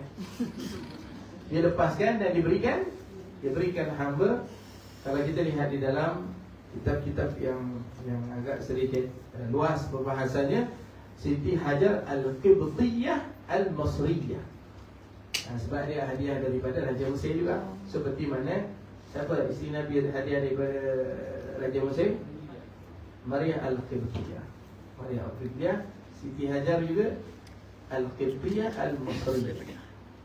Lalu balik pergi ke Palestin. Pergi ke Palestin dulu, turun pergi ke Mesir tu, pergi ke Syam, kemudian sampai di Palestin, duduk di Palestin bertahun-tahun, tidak ada anak. Lalu Siti Sarah pun sampai umurnya dah lebih 40 tahun tak ada anak. Dia pun menyuruh Nabi Ibrahim untuk mendatangi kepada hamba-Nya tadi, iaitu Siti Sarah. Dia tak berkahwin. Siti Hajar. Jadi Siti Hajar, tatkala Nabi Ibrahim bersama dengan Siti Hajar, akhirnya dapat anak seorang namanya Ismail. Biasalah perempuan bermula okey kan, bila dah tengok Nabi Ibrahim selalu dengan Siti Hajar kan. Siti Hajar uzur, bang perut sakit ni bang mengidam ni. Jadi Nabi Ibrahim tu rajin dengan Siti Hajar. Maka Siti Sarah dah mulai cemburu. Maka dikatakan kepada Nabi Ibrahim, boleh tak kalau jauhkan sikit Siti Hajar ni daripada aku? Datang wahyu daripada Allah Subhanahu Wa Taala untuk Nabi Ibrahim membawa Siti Hajar kepada satu tempat yang tak ada orang duduk. Berjalan pergi ke mana? Pergi ke Mekah. Dan sampai di Mekah ditinggalkan. Waktu itu Siti Sarah tak melahirkan anak lagi. Siti Sarah ada anak seorang dengan Nabi Ibrahim ketika umurnya 90 tahun dah tua. Datang khabar berita tentang kelahiran anaknya, fabasyarnahu bi Ishaq, anaknya Ishaq. Daripada Ishaq itulah lahirnya Yaqub, kemudian Yusuf, kemudian Bani Israel. Daripada Ismail lahirnya keturunan Nabi Ibrahim, Nabi kita Muhammad SAW. Sampai Nabi daripada Nabi Ismail anaknya Nabi Ibrahim, Muhammad bin Abdullah bin Abdul Muttalib bin Hashim bin Abdul Manaf bin Qusay bin Kilab bin Lu'ay bin Murrah bin Ghalib bin Fihir bin Malik bin Kinanah bin Mudrika bin Ilyas bin Ilyas bin Mudar bin Adnan bin Ismail bin Ibrahim. Ini nasabnya Nabi sampai kepada Nabi Ismail, Nabi kita Muhammad SAW. Maka tatkala Siti Hajar dah mulai cemburu, disuruh orang tak jauh, Entahlah Nabi Ibrahim pergi ke Makkah. Sampai di sana Nabi Ibrahim diperintahkan oleh Allah untuk kembali ke Palestin dengan Siti Sarah. Ini atas perintah Allah Ta'ala semua. Waktu ketika itu dapat anak pun susah, kemudian ditinggalkan isteri pula seorang-seorang dengan anak di Mekah yang tempat tak ada apa-apa. Ditinggalkan bekal, 2 bekal, satunya daripada tambang, satunya air. Berapa hari dia boleh tahan di padang pasir kan? Jadi tatkala Nabi Ibrahim nak pergi balik ke Palestin, naik apa ke Palestin tu? Ada yang mengatakan bahawasanya Allah memberikan kepada Nabi Ibrahim burak. Nabi Ibrahim dia ada burak. Kalau tidak macam mana Palestin? Jauh kan? Jadi ada pendapat yang mengatakan Nabi Ibrahim ada burak daripada syurga diberikan oleh Allah untuk beliau ke Palestin dan juga ke Mekah. Tatkala dia nak meninggalkan Siti Hajar dengan Nabi Ismail waktu tu yang sedang menyusu dengan ibunya Siti Hajar. Siti Hajar bertanya kepada Nabi Ibrahim. Siti Hajar bertanya kepada Nabi Ibrahim, adakah kamu ingin meninggalkan aku di tempat yang tak ada ghairi zi zar'in? Tak ada apa-apa pun di sini. Nabi Ibrahim senyap. Diulang lagi. Adakah kamu ingin tinggalkan aku di tempat yang tak ada apa-apa ni? Nabi Ibrahim pun senyap saja. Katanya ulama, pelajaran kepada suami, kalau isteri tanya, tak boleh nak jawab, diam je lah. Jangan bergaduh, diam. Dan akhirnya dia yang akan tenang. Isteri tu yang akan tenang. Bila ditanya sekali, 2 kali Nabi Ibrahim tak jawab, akhirnya dia yang minta jawapan. Dia yang memberitahu jawapan. Katanya Siti Hajar kepada Nabi Ibrahim, Allahu amaraka bihada, adakah Allah yang suruh kamu buat ini wahai Ibrahim? Barulah Nabi Ibrahim jawab, Allahumma na'am. Ya Allah Ta'ala yang perintahkan. Kemudian katanya Siti Hajar, idzan lan yudayyi'u Allah. Kalau begitu Allah Ta'ala tidak akan sia-siakan kami di sini. Itunya yakinnya seorang isteri yang salihah, isteri yang berpuas hati dengan Allah Subhanahu wa Ta'ala. Jadi dia duduk di Mekah, waktu itu tak ada apa-apa. Sehinggalah lepas Nabi Ibrahim lepas dia berjalan kan, dia tak tengok ego seorang lelaki. Dia tak tengok ke belakang kan. Kalau lambai-lambai nanti nangis panjang setengah jam lagi. Jadi dia jalan sehingga tak nampak Siti Hajar. Nabi Ibrahim berhenti dan Nabi Ibrahim berdoa, dan Allah memustajabkan doanya sehingga sekarang. Apa doanya Nabi Ibrahim? Tatkala Nabi Ibrahim berhenti, Nabi Ibrahim berdoa, Rabbi ja'al hada baladan aminan warzuq ahlahu minat thamarati warzuq ahlahu minat thamarati warzuq ahlahu minat thamarati rizqan. Ya Allah, jadikan Makkah ini tempat yang diberkati dan rezekikan ahli Makkah ini dan diberkati tempat ini. Kemudian baru dia pergi ke Palestin kembali bersama dengan Siti Sarah. Lalu Siti Hajar duduk dengan Nabi Ismail. Dah habis bekalan, Siti Hajar waktu ketika itu Nabi Ismail menangis. Lalu Siti Hajar pun mencari air. Berjalan daripada Safa melihat ke Marwah, seakan-akan ada Fata Morgana kan, seakan-akan ada air. Maka dia pun berusaha pergi sampai di sana. Kemudian sampai di sana berdoa, Ya Allah berikan air kepada kami. Sebab dia tahu, dia yakin yang Allah Ta'ala akan bantu dia. Sebab Allah yang suruh. Jadi dia usaha. Itu menunjukkan bahawasanya kita ni kena usaha dulu, kena buat kerja dulu, kemudian baru datang bantuan daripada Allah Subhanahu Wa Ta'ala. Sampai di sana yang dia tahu, di Bukit Safa tu baru pergi, tapi dia tengok seakan-akan ada air, boleh jadi ada, Allah mampu untuk mengadakan, dia pun pergi ke sana ulang. Dan baru waktu ketika itu Nabi Ismail duduk di tempat ataupun di antara Safa dan Marwah itu, di tapaknya air Zam-Zam. Jadi selepas 7 kali Siti Hajar pergi, subhanallah, Allah merakamkan sa'i Safa Marwah itu adalah pengorbanan seorang salihah.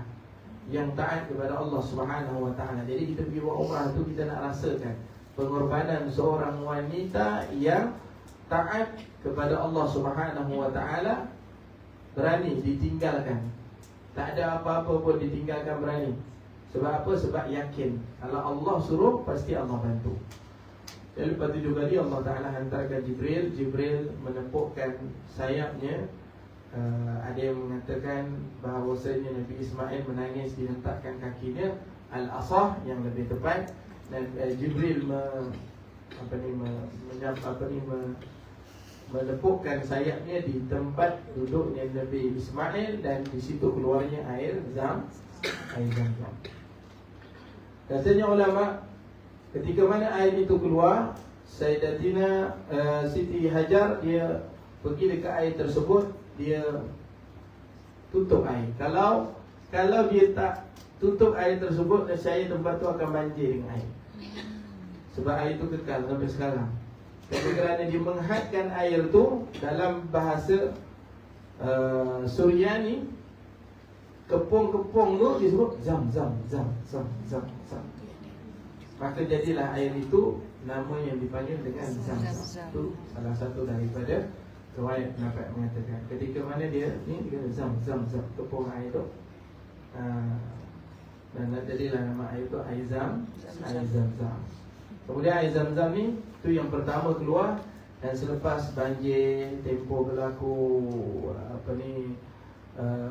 orang dah ramai kat situ, banjir berlaku semua, air Zam-Zam ni tempat keluarnya itu dah tertimbus kembali.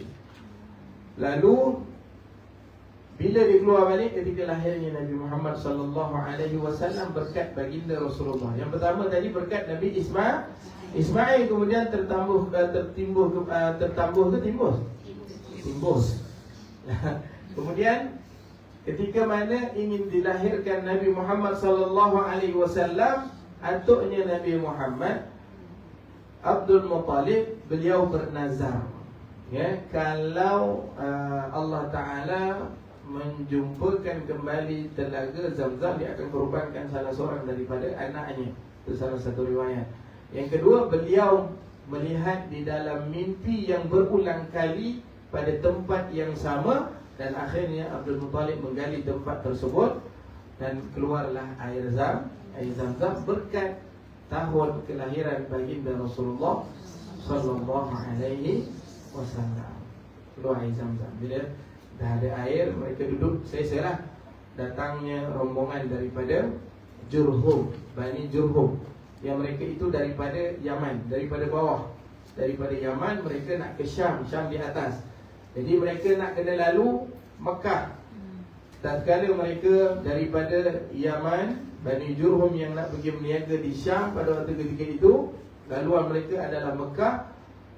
Maka ketika mana mereka lalu di Mekah itu, mereka lihat ada burung yang terbang, yang ramai-ramai terbang, main dekat langit tu. Maka mereka katakan pasti di bawah tempat itu ada air, kerana burung tidak akan terhimpun melainkan di tempat itu ada air. Maka mereka pergi situ. Di situ minum air, bila dah tahu ada sumber air, dan akhirnya jadi perkampungan di situ. Dan Nabi Ismail kahwin dengan salah seorang daripada Bani Jurhum, yang mana mereka tinggal di sana, dan akhirnya mereka duduk di Mekah itu berkeluarga. Kemudian meninggalnya Siti Hajar. Lalu Allah memerintahkan Nabi Ibrahim. Siti Hajar meninggal dulu, Allah mintakan Nabi Ibrahim untuk datang kembali ke Mekah, bina Kaabah. Panjang cerita tu, saya rasa cukup dekat situ. Di Mekah itulah untuk kita mengetahui serba sedikit tentang Nabi Ibrahim.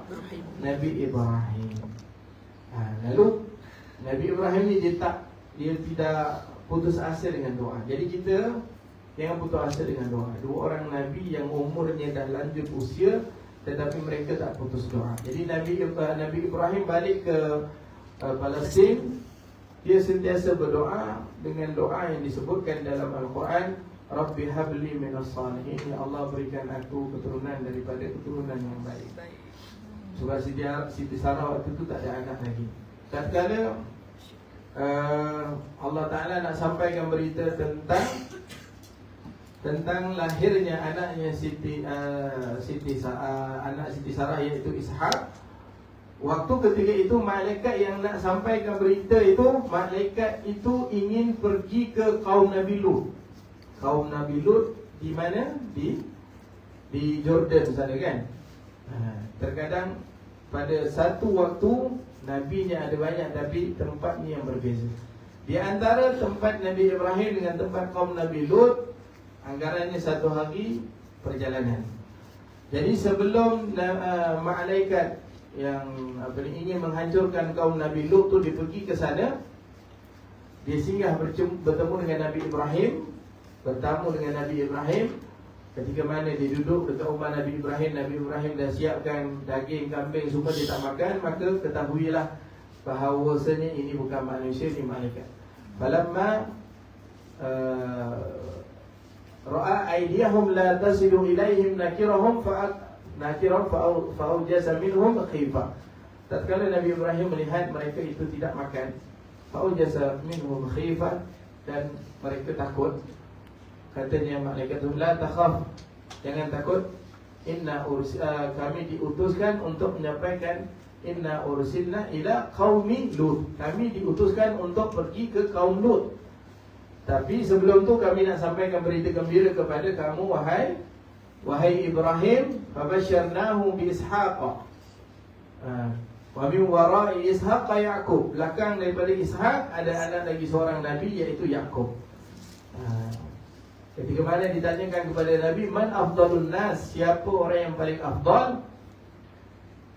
Nabi sebut daripada sudut nasabnya, Karim ibnu Karim ibnu Karim ibnu Karim, seorang yang mulia, daripada anak yang mulia, daripada ayah yang mulia, daripada atuk yang mulia, daripada tok yang mulia. Siapa tu? Ibrahim, Nabi Yusuf bin Yaqub bin Ishaq bin Ibrahim.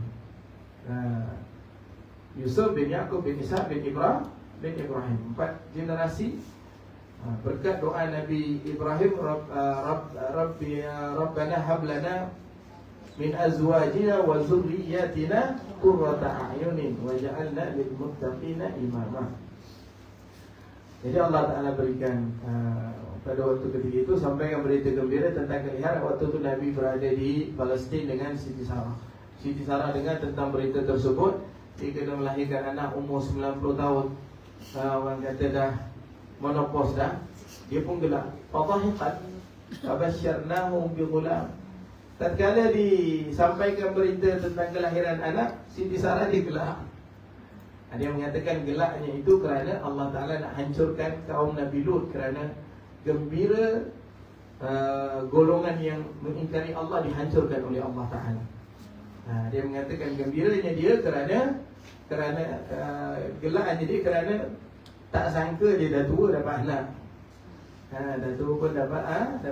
Dan akhirnya dia melahirkan anak, itu Nabi Ishaq. Lepas bagi tahu berita Nabi, kemudian malaikat pun pergi kepada kaum Nabi Lut pada waktu yang sama dengan zaman Nabi Ibrahim, menghancurkan kaum Nabi Lut. Faja'alnaha 'aliyaha safilaha wa amtarna 'alaiha hijaratan min sijil.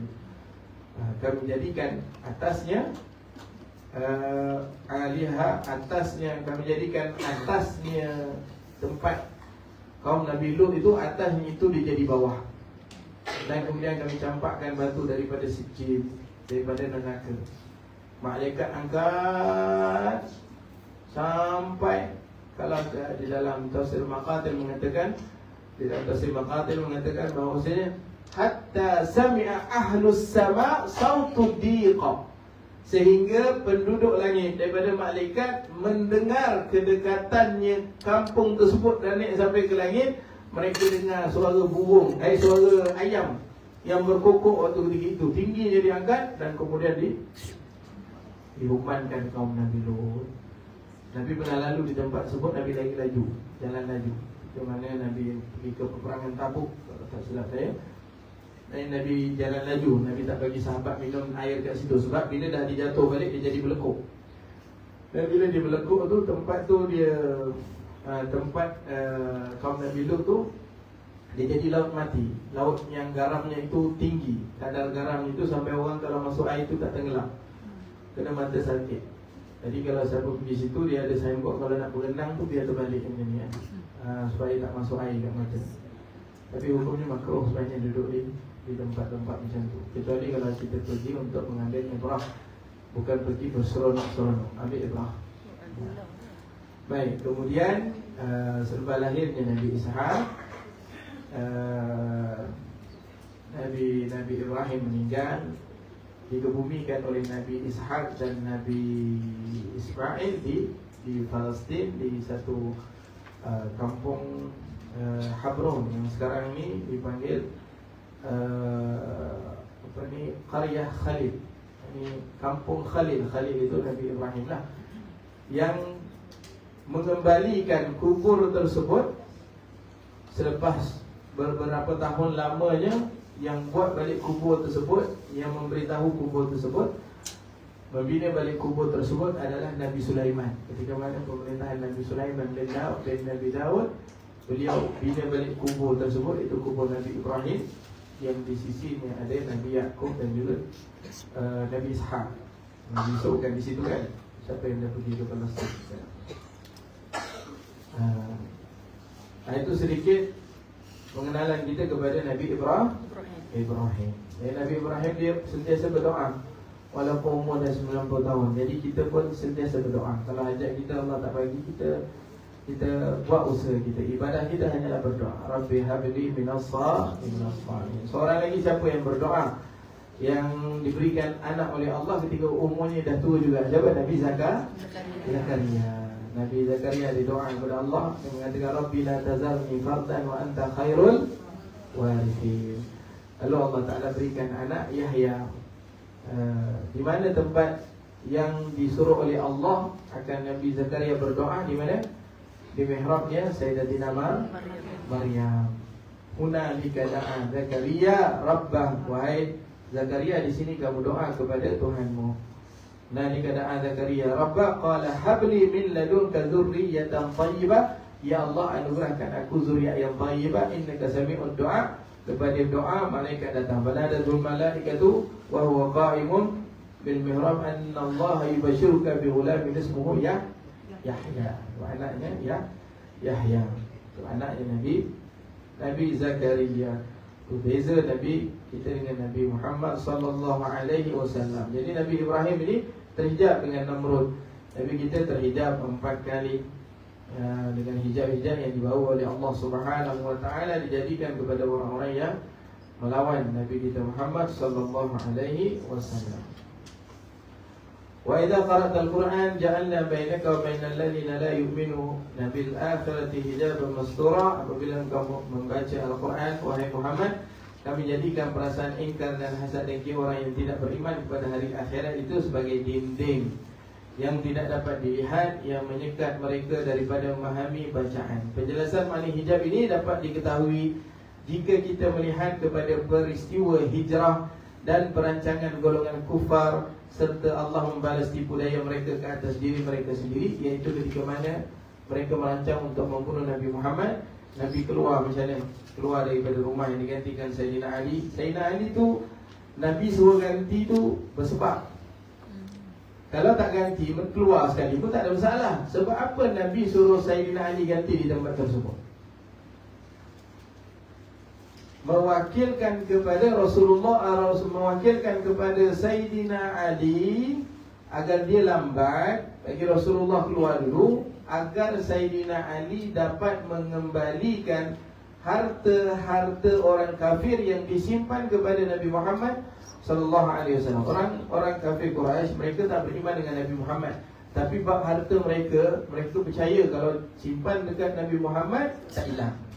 Kalau simpan kat lain boleh jadi hilang. Macam mana tu? Bab dunia dipercaya Nabi Al-Amin, orang dipercayai. Jadi subhanallah, Nabi walaupun kaumnya itu melawan Nabi, tetapi hak mereka Nabi tetap memulangkan kembali. Sayyidina Ali kena tunggu sebab nak pulangkan hak mereka. Subhanallah. Di sini mengajarkan kepada kita, kalau ada satu hal kita dengan orang lain, jangan bawakan satu hal itu merosakkan semua hal. Profesional lah. Kalau ada satu masalah dengan ataupun satu sikap yang tak baik pada orang tersebut, jangan sebab sikap tu kita dah pandang dia langsung tak ada kebaikan.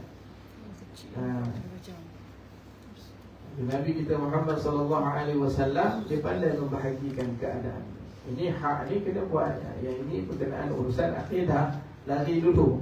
Tapi hak mereka perlu dipulangkan. Dalam peristiwa hijrah, itulah Allah Ta'ala keluarkan Nabi, menghijabkan mereka, tidak melihat Nabi di dalam rumah, dan juga tidak melihat Nabi di dalam Gua Hira. Waktu tu mereka dah duduk dekat atas, Gua Thur. Mereka dah naik di atas Gua Thur, sehingga Sayyidina Abu Bakar mengatakan kepada Nabi Muhammad, Ya Rasulullah, lau yanzuruna ala qadamahu la yanzuruna. Wahai Rasulullah, kalau mereka melihat di kaki mereka, maksudnya tengok bawah, nescaya mereka akan nampak kita ni duduk kat dalam lubang Gua Thur ni, sebab ada lubang kat situ. Tengok bawah nampak. Tapi Nabi yakin dengan Allah Subhanahu Wa Taala. Nabi tak komentar. Nabi kata kepada Sayyidina Abu Bakar, Ya Aba Bakrin, ma dhanantum annana thanihima Allahu thalithuhum. Bagaimana sangkaan kamu kalau kita dua orang, yang ketiganya adalah Allah Subhanahu Wa Taala? Allah turunkan ayat Al-Quran, illa tansuruhu faqad nasarahu Allah idh akhrajahu alladhina kafaru thaniya ithnain idh huma fil ghar idh yaqulu li sahibihi la tahzan inna Allaha ma'ana. Allah Ta'ala hijabkan mereka, padahal mereka boleh nampak Nabi kat dalam tu, tapi mereka tak dapat melihat Nabi. Hijab-hijab yang dibuat oleh Allah Subhanahu Wa Ta'ala kepada mereka yang ingin menjatuhkan Nabi SAW. Kemudian Nabi Ibrahim berdebat dengan Namrud, lalu baginda mengalahkan dengan hujah yang kuat. Firman Allah, fabuhital ladzi kafar, lalu heran terdiamlah orang kafir melihat hujah Nabi Muhammad Nabi Ibrahim alaihi salam. Alam tara ila alladhi haja fi Ibrahim, yang saya sebut tadi, Tuhanku menghidupkan dan mematikan, Tuhanku mendatangkan matahari daripada timur, menenggelamkan daripada barat. Maka ketika mana Namrud tak boleh buat, membawakan matahari daripada barat dan menenggelamkan ke timur, fabuhital ladzi kafar, terdiam mereka, dan akhirnya dia nak bunuh Nabi Ibrahim. Dan Nabi kita Muhammad SAW didatangi oleh Ubay bin Khalaf yang tidak percaya kepada kebangkitan, semula dengan membawa tulang yang lama, lalu ia hancurkan sambil bertanya, siapakah yang dapat menghidupkan tulang-tulang sedangkan ia telah hancur? Maka Allah Subhanahu Wa Taala menurunkan ayat berikut yang merupakan dalil yang terang. Qul yuhyiha alladhi ansha'aha awwala marrah wa huwa bikulli khalqin alim. Katakan, wahai Muhammad, tulang-tulang yang hancur itu akan dihidupkan oleh Tuhan yang telah menciptakan pada awal mula wujudnya, dan dia mengetahui akan segala keadaan makhluk-makhluk yang diciptakan Allah. Waktu itu Nabi berada di Mekah. Nabi sedang salat beribadah. Datangnya Ubay bin Khalaf tadi di hadapan Nabi SAW. Dia ambil tulang, dia hancurkan. Dia ambil tulang tu, tulang daripada tulang unta, tulang tu dia hancurkan, kemudian menjadi debu, dan dia kata, wahai Muhammad, siapa yang boleh jadikan tulang ni semula selepas dihancurkan? Maka Allah Ta'ala itu menjawabkan kepada Nabi Muhammad, untuk Nabi Muhammad SAW, katakan wahai Muhammad, dialah yang menghidupkan dan dialah juga yang akan mematikan dan mengembalikan sesuatu yang asalnya daripada tiada, yang diciptakan oleh Allah Subhanahu Wa Ta'ala. Kisah yang hampir sama juga yang disebutkan di dalam surah Yasin pada ayat yang belakang juga. Awalam yaral insanu anna khalaqnahu min nutfatin fa idza huwa khasimun mubin. Disebutkan oleh Al-Imam Tabari di dalam tafsir Al-Tabari bahwasanya seorang yang namanya Al-As bin Wa'il As-Sahmi, dia datang kepada Nabi SAW.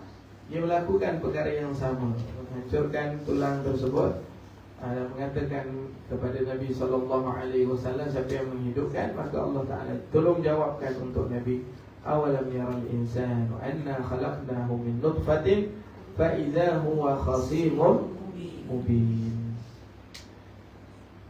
Baik. Jadi kalau Nabi Ibrahim itu beliau sendiri berhujah dengan fikirannya, dengan beliau berfikir untuk menegakkan hujah, Nabi kita Muhammad sallallahu alaihi wasallam jawapan daripada persoalan mereka daripada Allah Subhanahu wa taala. Allah yang tolong jawabkan untuk mereka. Allah memberi jawapan kepada Nabi sallallahu alaihi wasallam untuk membalas daripada apa yang mereka katakan kepada Nabi sallallahu alaihi wasallam. Kemudian Nabi Ibrahim alaihissalam menghancurkan dengan tangan baginda akan patung-patung berhalanya. Wallahu ta'ala a'lam. InsyaAllah kita akan sambung tentang kisah menghancurkan patung berhala khusus dalam kuliah akan datang. Dan juga Nabi kita Muhammad menghancurkan 360 patung berhala dengan mengisyaratkan tangannya sahaja, patung-patung tersebut tak payah pergi pukul, jatuh semua hancur. Itu Nabi kita Muhammad sallallahu alaihi wasallam. Berhenti di situ, nombor 4. Allah Ta'ala a'lam. A'udzubillahi minasyaitonir rajim. Bismillahirrahmanirrahim. Surah Al-Kahfi. Sebelum terlupa, bismillah, kita baca surah Al-Kahfi dulu, kita doa, kita habis. Kita salat isya. أعوذ بالله من الشيطان الرجيم. بسم الله الرحمن الرحيم.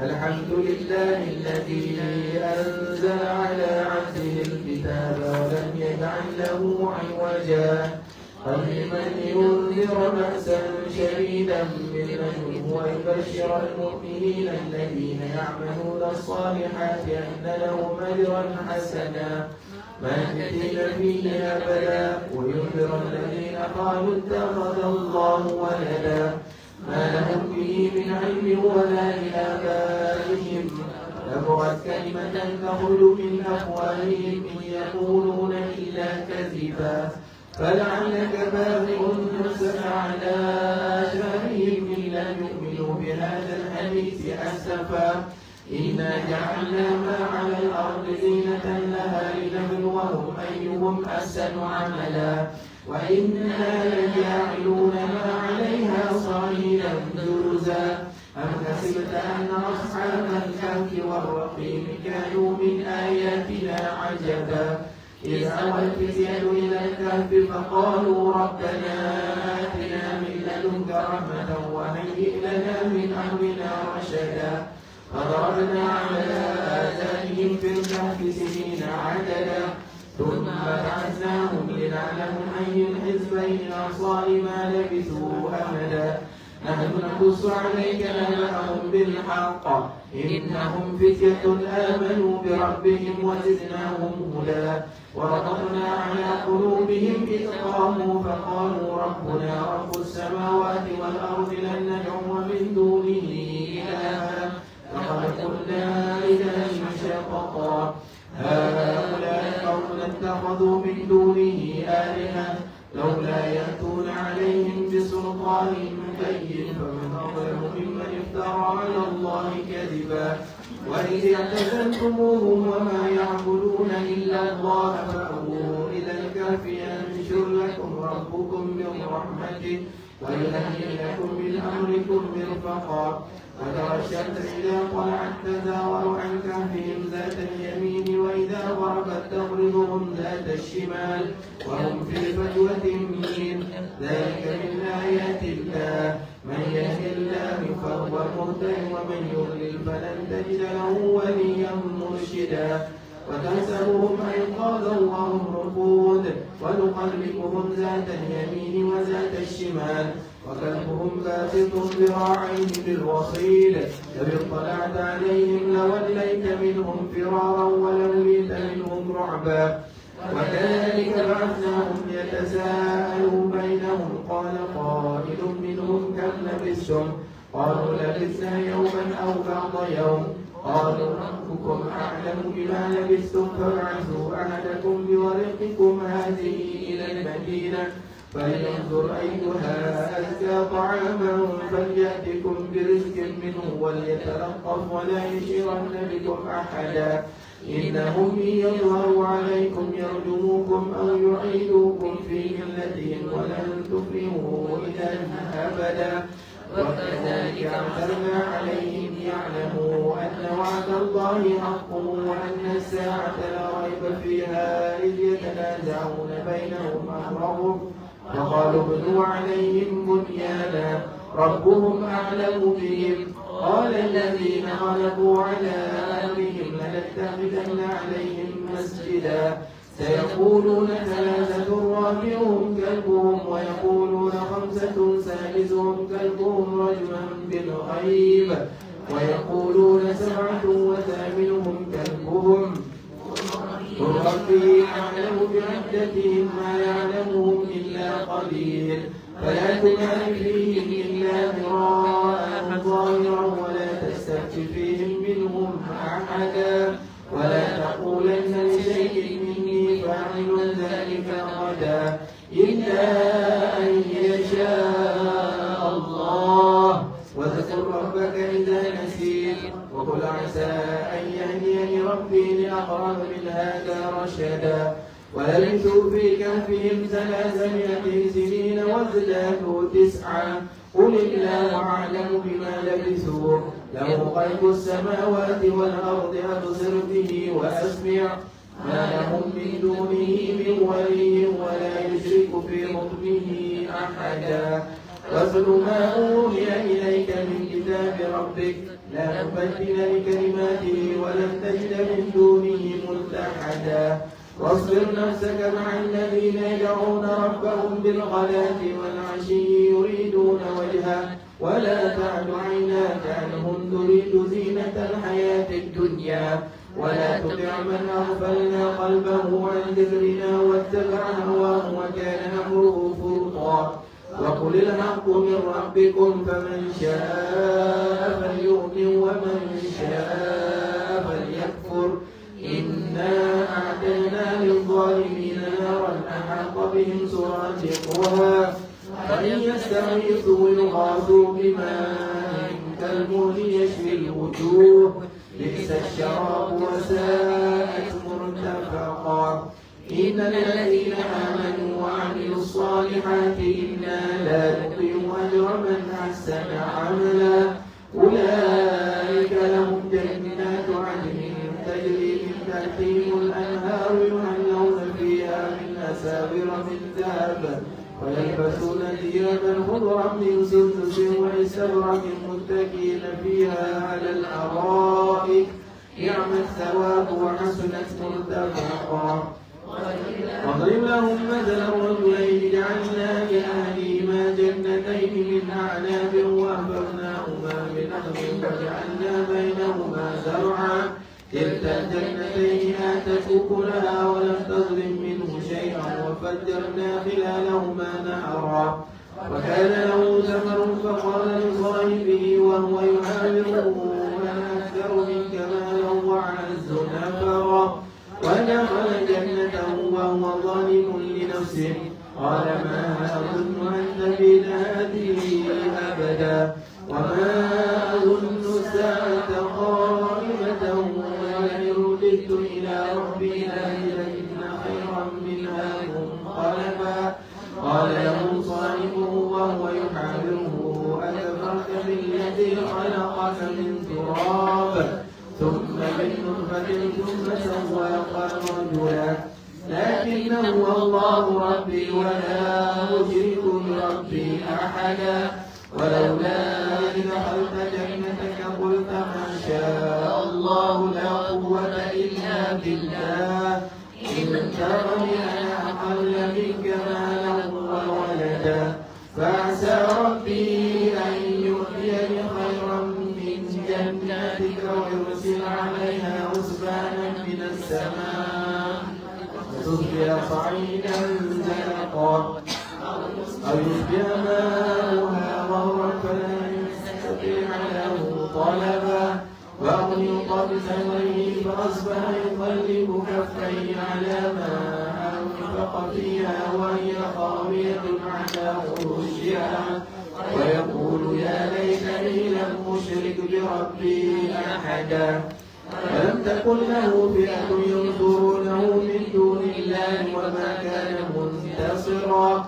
هنالك الولاية لله الحق هو خير ثوابا وخير عقبا واضرب لهم مثل الحياة الدنيا كماء أنزلناه من السماء فاختلط به نبات الأرض فأصبح هشيما تذروه الرياح وكان الله على كل شيء مقتدرا المال والبنون زينة الحياة الدنيا والباقيات الصالحات خير عند ربك ثوابا وخير أملا ويوم نسير الجبال وترى الأرض باردة وحشرناهم فلم نغادر منهم أحدا وعرضوا على ربك صفا لقد جئتمونا كما خلقناكم أول مرة بل زعمتم أن لن نجعل لكم موعدا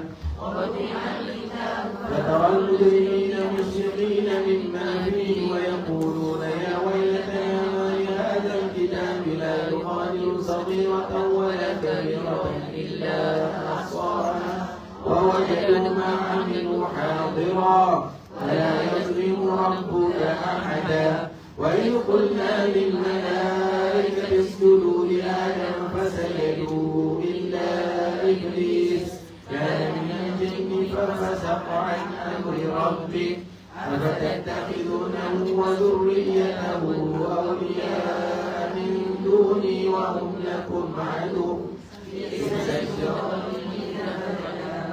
ما أشهدتهم خلق السماوات والأرض ولا خلق أنفسهم وما كنت متخذ المضلين عضدا ويوم يقول لهم شركائي الذين زعمتم فدعوهم فلم يستجيبوا لهم وجعلنا بينهم موبقا ورأى المجرمون النار فظنوا أنهم واقعوها ولم يجدوا عنها مصرفا لقد صرفنا في هذا القرآن للناس من كل مثل وكان الإنسان أكثر شيء جدلا وما منع الناس أن يؤمنوا إذ جاءهم الهدى ويستغفروا ربهم إلا أن تأتيهم سنة الأولين أو يأتيهم العذاب قبلا وما نرسل المرسلين إلا مبشرين ومنذرين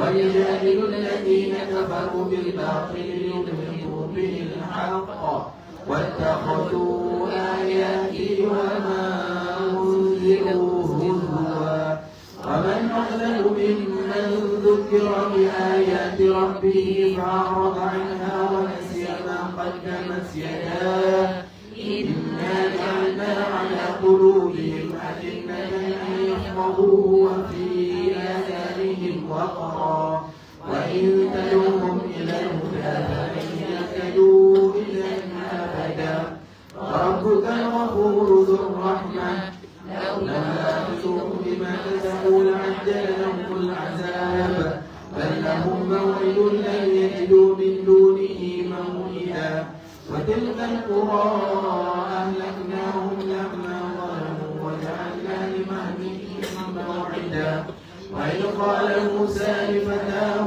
لا أبرح حتى أبلغ مجمع البحرين أو أمضي حقوبا فلما بلغا مجمع بينهما نسيا حوتهما فاتخذ سبيله في البحر سربا فلما جاوزا قال لفتاه آتنا غداءنا لقد لقينا من سفرنا هذا نصبا قال أرأيت إذ أوينا إلى الصخرة فإني نسيت الحوت وما أنسانيه إلا الشيطان أن أذكره واتخذ سبيله في البحر عجبا قال ذلك ما كنا نبغي فارتدا على آثارهما قصصا فوجدا وجدا عبدا من عبادنا آتيناه رحمة من عندنا وعلمناه من لدنا علما. قال له موسى هل أتبعك على أن تعلمني مما علمت رشدا؟ قال إنك لن تستطيع معي صبرا وكيف تصبر على ما لم تحط به خبرا؟ قال ستجدني إن شاء الله صابرا ولا أعصي لك أمرا. قال فإن اتبعتني فلا تسألني عن شيء حتى أحدث لك منه ذكرا. فانطلقا حتى إذا ركبا في السفينة خرقها قال أخرقتها لتغرق أهلها لقد جئت شيئا إمرا. قال ألم أقل إنك لن تستطيع معي صبرا؟ قال لا تؤاخذني بما نسيت ولا ترهقني من أمري عسرا. فانطلقا حتى إذا لقي غلاما فقتله قال أقتلت نفسا زكية بغير نفس لقد جئت شيئا نكرا. قال ألم أقل لك إنك لن تستطيع معي صبرا؟ قال إن سألتك عن شيء بعدها فلا تصاحبني لدني عذرا. فانطلقا حتى إذا أتيا أهل قرية استطعما أهلها فأبوا أن يضيفوهما فوجدا فيها جدارا يريد أن ينقض فأقامه. قال لو شئت لاتخذت عليه أجرا. قال هذا فراق بيني وبينك سأنبئك بتأويل ما لم تستطع عليه صبرا. أما السفينة فكانت لمساكين يعملون في الأرض فأردت أن أعيبها وكان وراءهم ملك يأخذ كل سفينة غصبا. غلام فكان أبواه مؤمنين فخشينا أن يرهقهما طغيانا وكفرا فأردنا أن يبدلهما ربهما خيرا منه زكاة وأقرب رحما. وأما الجبال فكان لغلامين يتيمين في المدينة وكان تحته كنز لهما وكان أبوهما صالحا فأراد ربك أن يبلغا أشدهما ويستخرجا كنزهما رحمة من ربك فعلته عن أمري ذلك تأويل ما لم تستطع عليه صبرا. ويسألونك عن ذي القرنين قل سأتلو عليكم منه ذكرا.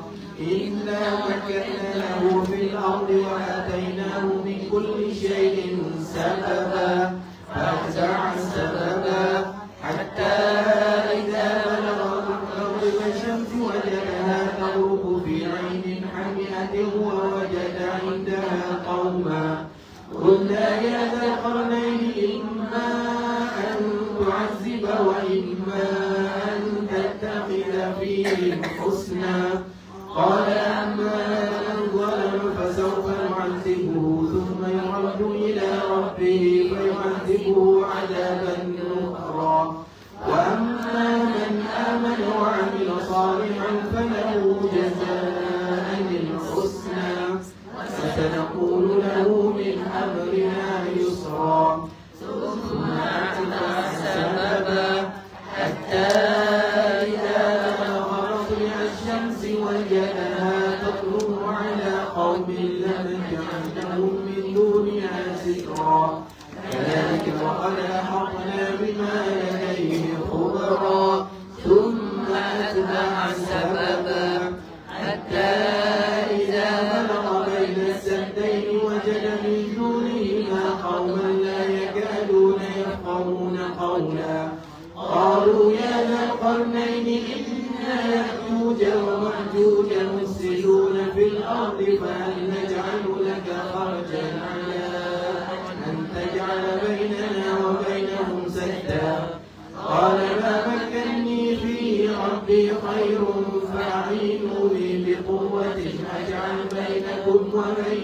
ردما آتوني زبر الحديد حتى إذا سوى بين الصدفين قال انفخوا حتى إذا جعله نارا قال آتوني أفرغ عليه قطرا فما استطاعوا أن يظهروا وما استطاعوا له نقبا قال هذا رحمة من ربي فإذا جاء وعد ربي جعله دكا وكان وعد ربي حقا وتركنا بعضهم يومئذ يموج في بعض ونفخ في الصور فجمعناهم جمعا وعرضنا جهنم يومئذ للكافرين عرضا الذين كانت أعينهم في